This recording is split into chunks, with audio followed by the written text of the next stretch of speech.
రీనా సడలే రీనే అమ్మా అయితే నేను రీతు పడినాను. రీతు పళ్ళు పాప చెవిలో 3 సార్లు. సరేనమ్మా బాయ్. బాయ్ రా. అమ్మయ్య రీతు పడినా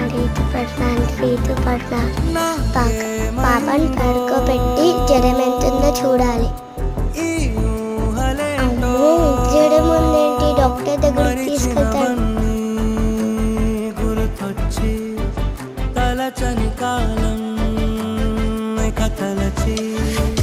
నమస్కారం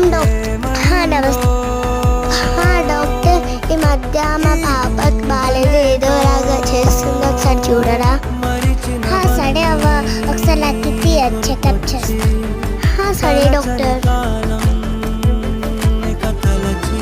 పాప కింద పడుకోబెట్టి చూస్తా.